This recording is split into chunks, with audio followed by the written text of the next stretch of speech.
लोग मीम्स बना रहे हैं, नीट का पेपर है या एमएमएस, जब देखो लीक हो जाता है। सालों साल लाखों रुपए लोग कोचिंग सेंटर को दे रहे हैं, कोचिंग माफियाओं को दे रहे हैं, और उसके बाद हम देख रहे हैं कि पेपर जैसे लीक, लड़कियों के सर पे एकदम से तलवार लटकी रहती है कि आर नहीं तो पार हो जाएगा। नरेंद्र मोदी का कुछ दिन पहले जो बयान था कि देश की जनता विदेश का टूर नहीं करेगा, डीजल पेट्रोल नहीं खरीदेगा, गाड़ियों से नहीं चलेगा, सोना चांदी नहीं खरीदेगा, मैं उनसे पूछना चाहती हूँ कि क्या आपने देश की जनता को इस लायक छोड़ा है? निपटने की ज़रूरत है और निपटने का एक ही तरीका है, जब लोग सड़कों पर उतरेंगे और आंदोलन करेंगे। यूपी पुलिस, यूपी प्रशासन मजदूरों की जायज़ मांगों को उठाने वाले लोगों को, उनके समर्थन में खड़े होने वाली तमाम डेमोक्रेटिक वॉइसेस को क्रश कर देना चाहती हूँ। जब हम एग्ज़ाम्स के या स्टूडेंट्स के बच्चों को कंपेयर करेंगे, कंपेयर टू एग्ज़ाम्स जो है चाइना के, हमारी जो कंपटीशन एशिया में चाइना के साथ में नेबरिंग स्टेट और नेबरिंग कंट्री और यूरोपियन कंट्रीज़ को, वहाँ के एग्ज़ाम सिस्टम देखिए, वहाँ पे आपको कभी ये नहीं सुनने आएगा कि वहाँ पे जो है कि ऐसे टॉप लेवल के नीट या जेईई जैसे या यूपीएससी जैसे एग्ज़ाम्स में कोई धांधली हुई है, कोई लफड़ा हुआ है। मेरा एक सवाल कि धर्मेंद्र प्रधान जी ने नीट के छात्रों के लिए या नीट के पेपर लीक के लिए क्यों कुछ नहीं बोल पा रहे? लोग मीम्स बना रहे हैं, नीट का पेपर है या एमएमएस, जब देखो लीक हो जाता है। एक नहीं, ऐसी चीज़ें तो नहीं करना चाहिए कि मीम बनाकर चीज़ों को नॉर्मलाइज कर देना, और सरकार तो वो काम कर ही रही है। खैर, हमें जागरूक होने की ज़रूरत है, अवेयर होने की ज़रूरत है कि इन चीज़ों पे मीम की नहीं, सवाल करने की ज़रूरत है। हम सवाल नहीं करेंगे तो मीमबाजी से कुछ नहीं चलेगा। क्या कहना चाहोगे? अभी आपने लिख रखा है Dharmendra Pradhan must resign. Yes, क्योंकि हम देख रहे हैं कि पिछले 10 सालों से जो आंकड़े हमें दिखाए जा रहे हैं, बताए जा रहे हैं कि 89 पेपर्स है जो लीक हो गए हैं, जिसमें 48 पेपर्स है जिसकी रेटेस्ट कराए गए। तो आपसे जब कुर्सी संभल नहीं रही है तो आप छोड़ दीजिए, या फिर इन एजेंसीज जो काम नहीं करती है, स्टूडेंट्स के विरोध में जाकर काम कर रही है, जो पेपर लीक करवा देती है, एनटीए जैसी एजेंसी, उसको रद्द कीजिए, उसको ख़त्म कीजिए।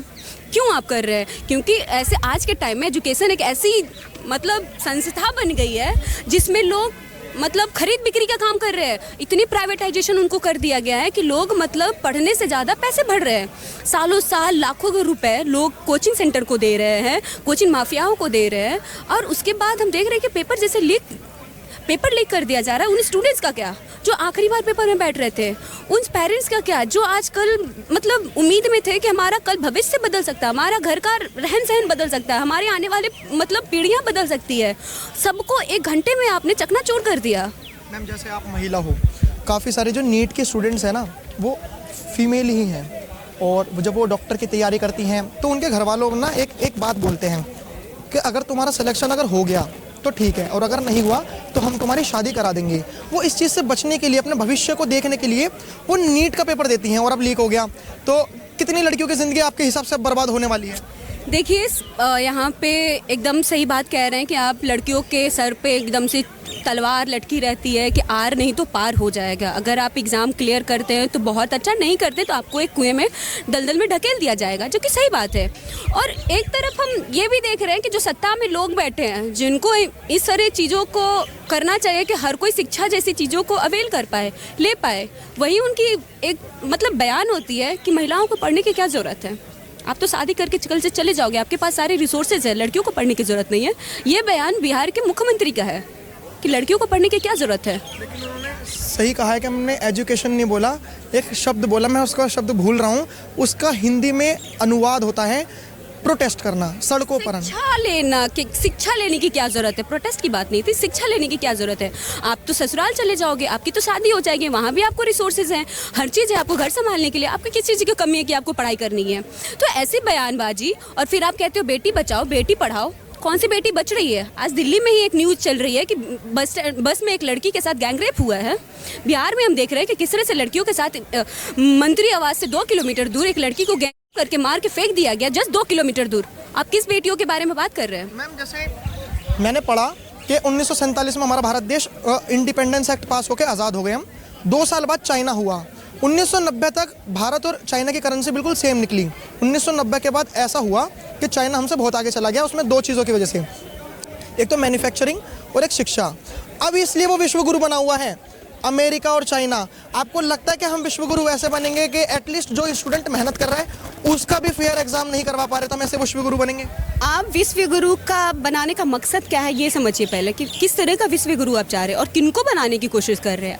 नरेंद्र मोदी का कुछ दिन पहले जो बयान था कि देश की जनता विदेश का टूर नहीं करेगा, डीजल पेट्रोल नहीं खरीदेगा, गाड़ियों से नहीं चलेगा, सोना चांदी नहीं खरीदेगा, मैं उनसे पूछना चाहती हूँ कि क्या आपने देश की जनता को इस लायक छोड़ा है? आपने छोड़ा है? उनके पास है इतने पैसे, हैं इतने सारे रिसोर्सेज कि वो सोना खरीद पाए? जो सालों साल आपके इस घंटों लाइन में लग के 5 किलो के अनाज पे जिंदा है जो लोग, क्या उनके पास है इतनी कैपेसिटी कि वो सोना खरीद पाए? लेकिन आंकड़ा तो ये है कि 6 लाख करोड़ रुपए, 6 लाख करोड़ रुपए का सोना हम बाहर से खरीदते हैं। ये एक साल में हमने मतलब लोगों ने धनतेरस वाले दिन जो हिंदू त्यौहार होता है, दिवाली से 2-3 दिन पहले आता है, उसमें लोगों ने खरीदा। उसमें गरीब भी थे, अमीर भी थे। सरकार तो ये कह रही है कि 6 लाख करोड़ रुपए का सोना खरीदा। 3 लाख करोड़ रुपए हम फॉरेन ट्रिप में खर्च कर देते हैं। लाइक जैसे यहाँ से हम कहीं जा रहे हैं तो डॉलर से जब हम वैसे पैसे लेते हैं तो सरकार तो कह रही है कि कमा तो लोग बहुत रहे हैं, दिखाना कोई नहीं चाह रहा। जैसा आप कह रहे हो कोई है नहीं, हम तो कंगाल हो गए, हम तो भिखारी हो गए। पूछे ना कि राशन जो 5 किलो का राशन दे रहे हैं किसको दे रहे हैं? अपने अमीर लोगों को दे रहे हैं या अपर मिडिल क्लास के लोग हैं वो ले रहे हैं? कौन है वहाँ जो लोग जो सड़कों पे घंटे लाइन में लगे हुए हैं? कौन है वो लोग जो आज गैस से परेशान होके मतलब खाने को भी तरस रहे हैं, बाहर जाके चूल्हे पे खाना बना रहे हैं? कौन है वो लोग? कहाँ है इतने सारे रिसोर्सेज? और सोने जैसे चीज़, सोना चांदी खरीदना हर किसी के बस की बात नहीं है। आप और हम नहीं खरीद सकते, हमारा रोजगार ही नहीं है, हमारा घर नहीं चलेगा अगर हम सोना चांदी खरीदने लगे तो आप मतलब ऐसी चीज़ों पे बयान देना, क्या आप कुछ लोगों की सरकार हैं? क्या आप उन लोगों के हैं जो आपकी तरह ठाट बाट में घूम रहे हैं, गाड़ियों में घूम रहे हैं? क्या उनकी सरकार है? क्या आप उनकी बात कर रहे हैं या फिर आप उनके भी बात कर रहे हैं जो मतलब खाने को तरस रहे हैं, जिनके पास 2 वक्त की रोटी के लिए भी उनको काम करना पड़ता है, दिहाड़ी लेनी पड़ती है, वेजेस नहीं मिलते हैं? क्या उनकी बात आप नहीं करेंगे? उन्होंने आपको नहीं चुना है? ठीक है, मैं नीट पर ही आता हूँ। अब आपको क्या लगता है कि नीट ये एनटीए संभल पाएगा? और एनटीए ने देखो बहुत अच्छी बात कही है, उन्होंने कहा कि तुम दिक्कत मत लो, हम तुमसे दोबारा फीस नहीं लेंगे। अच्छा, दोबारा फीस नहीं, बस फीस की बात होती है। आप मान लीजिए आप सालों साल मतलब एग्ज़ाम के लिए तैयारी कर रहे हैं और नीट जैसी परीक्षा जो एक बार में कितने बार निकलती भी नहीं है, लोग सालों साल मेहनत करते हैं, तो क्या ऐसी चीज़ों के लिए सिर्फ पैसे की ज़रूरत होती है या फिर लोग की उम्मीदें, एक ट्रस्ट, एक मेंटल प्रिपेयर होना कि बार बार हम उन एग्जाम में फिर से बैठे? क्या आपके पास है इतनी हिम्मत कि आप बैठ जाएंगे? और क्या भरोसा कि अगली बार फिर से पेपर लीक नहीं होगी? तो इन चीज़ों पे सवाल कीजिए ना, इन चीज़ों पे बात हो कि आप या तो रिज़ाइन कीजिए, क्योंकि आप जुमलेबाजी से नहीं चलेगी। आप कुछ भी बयानबाजी कर दे, 10 साल के आंकड़े दिखाइए कि आपने कितनी बार इस पे इंक्वायरी की है, कितनी बार आपने इन चीज़ों पे सच में आप एक्शन लिए। तो सिर्फ बयान दे देने से नहीं चलेगा काम, इस बार तो रिजाइन देना होगा। मैं सारे मिनिस्टर्स को देखता हूँ न्यूज़ कवरेज करने के लिए कि कौन से मिनिस्टर्स कौन सा बयान दे रहे हैं, उसके बाद में न्यूज़ कवरेज करने निकल जाता हूँ कि उस पर इम्पैक्ट क्या हो रहा है। मैंने किसान मंत्री का भी बयान सुनता हूँ, मैं विदेश मंत्री एस जयशंकर जी का भी बयान सुनता हूँ, मैं नितिन गडकरी जी का भी बयान सुनता हूँ, लेकिन मैंने धर्मेंद्र प्रधान जी का कोई ऐसा बयान अभी तक मुझे याद नहीं आ रहा कि उन्होंने शिक्षा मंत्री ने बयान कब दिया। तो ये बहुत सोचने वाली बात है। मैम आपका नाम क्या होगा? सृष्टि। सृष्टि जी ने जैसे बताया हमें कि कैसे स्टूडेंट सफ़र करते हैं, कितनी वो परेशानियां झेलते हैं, कितनी सारी चीज़ें उनके साथ होती हैं। नमस्कार सर, नाम क्या होगा आपका? हो गया प्रोटेस्ट आपका? हाँ, हो ही है। मतलब कितनी परेशानी होती है, पहले एग्ज़ाम दो, फिर उसके बाद गर्मी में धूप में सरकार से लड़ो, सिस्टम से लड़ो, कितने आप स्टूडेंट से ही योद्धा हैं, मतलब हर चीज़ में लड़ रहे हो, सिस्टम से लड़ रहे हो, पेपर से लड़ रहे हो, समाज के तानों से लड़ रहे हो। हाँ हाँ बिल्कुल, हम स्टूडेंट हैं जो सारी चीज़ों से लड़ रहा है। और किस किस चीज़ों से लड़ना बाकी है? यकीनन अभी बहुत सारी चीज़ें बाकी हैं जिनसे लड़ना है। अभी तो एग्ज़ाम सिर्फ लीक हो रहे हैं, अभी और कई सारी चीज़ें लीक होंगी, उनसे भी लड़ाई होगी, उनसे भी लड़ाइयाँ होगी, उनसे भी प्रोटेस्ट किए जाएंगे। बोलिए क्या है आपके scrap NTA paper NEET questions मतलब बिक रहे हैं? यकीनन जैसे 50 रुपये कपड़ों की सेल लगती है, ऐसी पेपरों की सेल लग रही है। हाँ, यकीनन बिक रहे हैं, तभी ना लोगों के पास पहुँचे हैं और लोग इसे खरीद रहे हैं। तो भविष्य क्या देख रहे हो भारत का? भविष्य भारत को क्या देखना है? भारत इन्हीं सब समस्याओं से जूझ रहा है और इससे निपटने की ज़रूरत है, और निपटने का एक ही तरीका है, जब लोग सड़कों पर उतरेंगे और आंदोलन करेंगे। सड़कों पर उतरेंगे, आंदोलन करेंगे। फिलहाल जो लोग हैं वो सड़कों पर उतरे हुए हैं और इनसे हमने बात करके बताया कि आखिर में क्या राय है। और यहाँ पर कर लिया गया। उसके बाद सत्यम को, जो कभी नोएडा में पिछले 12 साल से जिन्होंने कदम भी नहीं रखा, उनको उनके लखनऊ के आवास से गिरफ्तार कर लिया गया। और बीते दिनों इन सभी साथियों की बेल की हियरिंग थी। उस बेल की हियरिंग में पुलिस एक भी आर्गुमेंट प्रस्तुत नहीं कर पाई।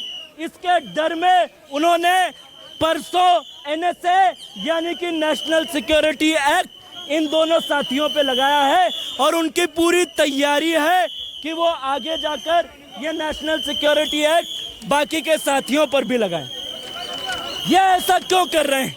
ये ऐसा इसलिए कर रहे हैं क्योंकि ये तमाम लोग यूपी पुलिस, यूपी प्रशासन मजदूरों की जायज मांगों को उठाने वाले लोगों को, उनके समर्थन में खड़े होने वाली तमाम डेमोक्रेटिक वॉइसेस को क्रश कर देना चाहती हैं। सत्यम वर्मा एक प्रख्यात जर्नलिस्ट है, एक ऐसे व्यक्ति हैं जिन्होंने उम्दा साहित्यिक रचनाएं ट्रांसलेट की।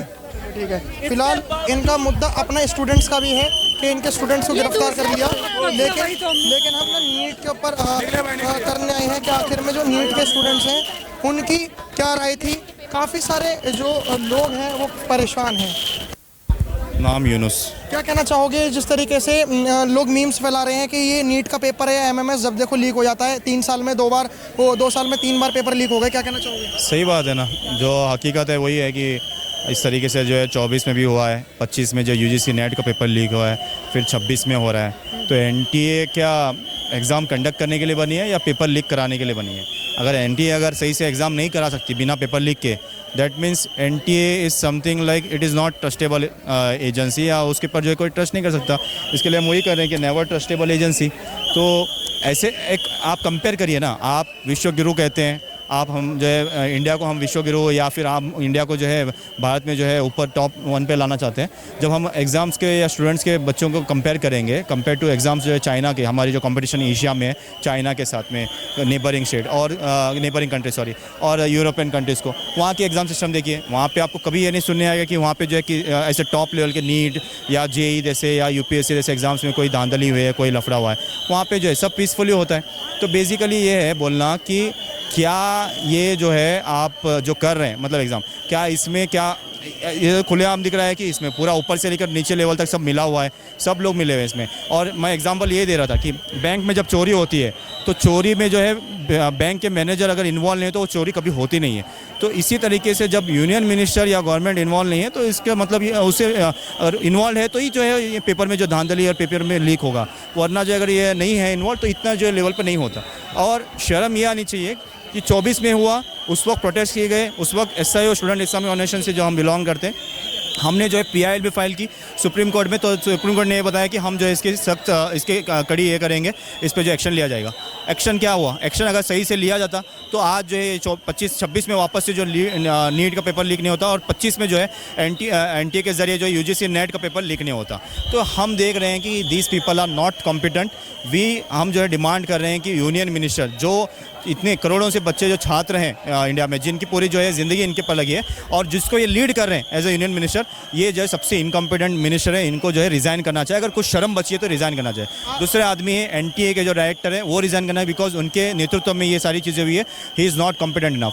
तीसरा जो है, हम चाहते हैं कि NTA को स्क्रैप करे और कोई ऐसे लोग के फॉरम बने, जो बॉडी बने, जो कोई जो है गवर्नमेंट से इंडिपेंडेंट बॉडी बने, जिसके ज़रिए जो वो लोग जो है NTA जैसे एग्ज़ाम्स या दूसरे और भी एग्ज़ाम्स होते हैं जो टॉप लेवल के एग्ज़ाम्स है, उसको जो है कंडक्ट करे, जिसके लिए हम एक्सपेक्ट ये कर सकते हैं कि उसमें ये लेवल की जो धांधली नहीं होगी। सर, मेरा एक सवाल कि धर्मेंद्र प्रधान जी ने नीट के छात्रों के लिए या नीट के पेपर लीक के लिए क्यों कुछ नहीं बोल पा रहे? वो ऑब्वियसली जब चोर जो है कोई चीज़ में इन्वॉल्व होता है वो कभी बोलेगा नहीं ना मैं इन्वॉल्व, तो वो जो अपने हिसाब से जो है, देखिए गवर्नमेंट का हम जो है, मैं गवर्नमेंट और रिलीजन ये सारी चीज़ें इस पर डिस्कशन, लेकिन मैं ये कहना चाहता हूँ कि जब गवर्नमेंट का फोकस असल जो चीज़ पे प्रायोरिटी वो चीज़ पे जब होगी जो जिससे फ्यूचर मतलब जो स्टूडेंट, जब हम स्टूडेंट कहते हैं, क्योंकि इंडिया एक ऐसी स्टेट कंट्री है पूरे वर्ल्ड में जो सबसे यंगेस्ट कंट्री है। इसमें जो 18 से लेकर 30 एज की जो कैटेगरी या 15 से लेकर 30 एज की कैटेगरी सबसे ज़्यादा जो वोटिंग बेसिकली 18 से 30, इसमें जो है सबसे ज़्यादा 35 to 40% कंसिस्ट करते हैं। आप 35 to 40% जो खास करके उसमें स्टूडेंट लोग भी आते हैं, इनके अगर आप लोग मांग या इनके लोगों को आप हक में बात नहीं करेंगे तो फिर करेंगे किसके लिए? तो ऑब्वियस यही है कि आप जो है वो हिंदू मुस्लिम करेंगे, आप जो है वो चीज़ों पे करेंगे ताकि आपकी गवर्नमेंट बनी रहे। आपकी प्रायोरिटीज़ स्टूडेंट्स पे, स्टूडेंट के वेलफेयर पे जब होगी तो ऑब्वियसली स्टेट भी फुल नीचे से लेकर डिस्ट्रिक्ट से लेकर स्टेट से लेकर कंट्री तक भी सब जो है प्रॉस्परस होगा, यहाँ पे डेवलपमेंट होंगे। हम जो विश्व गुरु की जो या फिर नेशन में जो टॉप 1 पे जो अमेरिका को साइड बनाने की जो बात करते हैं, वो जो आप देखिए 2-3 साल में होगा और सब आपका साथ देंगे। आप सब चीज़ों को छोड़ के, हिंदू मुस्लिम रिलीजियस के बेस को सबको छोड़ के आप डेवलपमेंट और सही जो है सही चीज़ों पर अगर काम करेंगे, प्रॉस्परस होने की जगह पर काम करेंगे तो आप कोई भी ऐसा जो है आपके अगेंस्ट भी नहीं खड़ा रहेगा, सब आपके साथ में रहेंगे। ये मैं कह रहा हूँ एज मुस्लिम होते हुए मैं कह रहा हूँ कि सब आपके साथ खड़ेंगे, लेकिन आपकी चालें कुछ और हैं, आप करना कुछ और चाह रहे हैं और उसके पीछे जो ये सारी चीज़ें जो है हो रही हैं। ठीक है, फिलहाल हम और लोगों से बात करते हैं। सो ये प्रोटेस्ट तो ख़त्म हो गया। एक्सक्यूज मी मैम, आपको लगता है एक सवाल पूछेंगे सर, आपको लगता है कि ऐसे भारत देश विश्वगुरु बनेगा जिस तरीके से पेपर लीक हो रहे हैं? आप नहीं बोल पाएंगे? चलिए, यहाँ पर ना काफ़ी सारे लोग हैं, मतलब बोलने से डरते हैं, पता नहीं ऐसा क्यों, कि इन्हें लोग खा जाएंगे, सरकार खा जाएगी, और जो कि ऐसा नहीं होगा। फिर भी जो स्टूडेंट्स हैं, चलिए यहाँ पर अब तो हमें कोई लोग दिख नहीं रहे। आर्मी वाले आ गए, जो RPF है, और वो खाली करा रही है। फिलहाल ये जो आंदोलन था ये NTA के लिए था। धर्मेंद्र प्रधान जी कुछ बोल नहीं रहे फिलहाल। अगर आप स्टूडेंट्स हैं और आप सोचते हैं कि आपका भी भविष्य कोई इस तरीके से ना हो जाए तो आप भी आवाज़ उठाइए। फिलहाल देखते रहे हमारा चैनल। धन्यवाद। जय हिंद।